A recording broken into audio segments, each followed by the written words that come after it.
2022년 10월 25일 믿음의 사람들 이야기를 시작합니다. 우리가 이 땅에 복음을 전하기 위해 하나님께서 세우신 여러 믿음의 사람들을 알아가면서 나의 신앙은 어떠한지 다시금 돌아보는 귀한 시간 되시길 주님의 이름으로 축복하고 소망합니다. 오늘 42번째 시간 우리가 나눌 믿음의 사람은 한국 최초 해외 여선교사 최나오미 선교사입니다. 1873년 경기도 개성에서 출생한 그녀는 젊은 나이에 결혼하였으나 당시 여성의 의무와도 같은 아이를 낳지 못해 수많은 냉대와 질타를 받으며 지냅니다. 그러다가 그녀가 20대가 된 1897년 개성에서는 남감리회가 선교 기지를 마련하기 위해 로버트 하디 가족이 개성에 정착합니다. 좌절과 절망 속에 하루하루를 살아가는 그녀는 서양에서 온 선교사들을 신기해하며 바라봤습니다.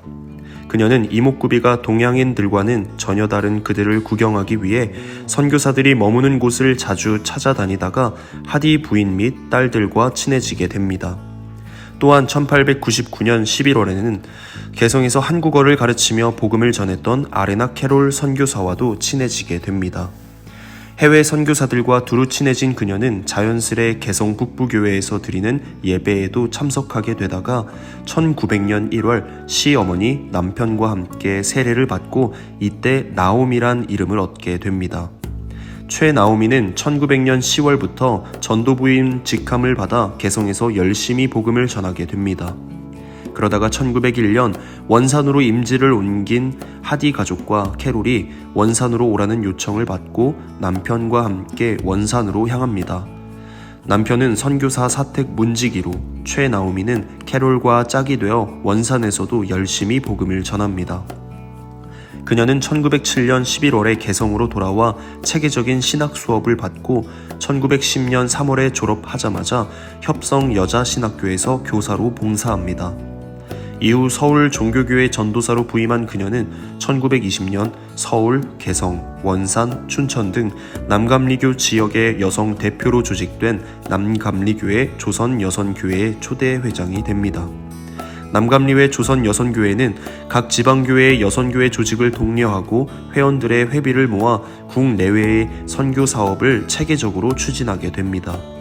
그러다가 1922년에 회장이었던 최나오미가 시베리아 선교사로 선정되어 파송을 받습니다. 그렇게 그녀는 해외에 파송된 최초의 한국인 해외 여선교사가 됩니다.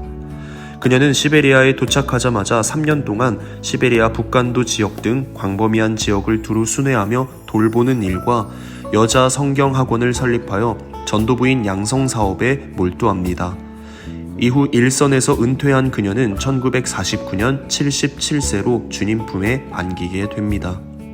누가복음 4장 43절에 보면 예수께서 이르시되 내가 다른 동네들에서도 하나님의 나라 복음을 전하여야 하리니 나는 이 일을 위해 보내심을 받았노라. 여성이기에 제대로 된 이름 하나 갖지 못했던 그녀는 과거 아이를 낳지 못한다는 이유만으로 가족은 물론 주변으로부터 온갖 멸시와 조롱을 받아왔었습니다. 그러나 예수 그리스도를 믿음으로 말미암아 이제는 복음을 전파하고 가르치며 도움이 필요한 곳에 위로와 격려를 앞장서서 베푼 인물이 됩니다. 그녀의 모습에서 예수님의 모습이 보입니다. 국경을 넘어 땅끝까지 복음을 전한 한국인 최초 해외 여선교사 최나오미.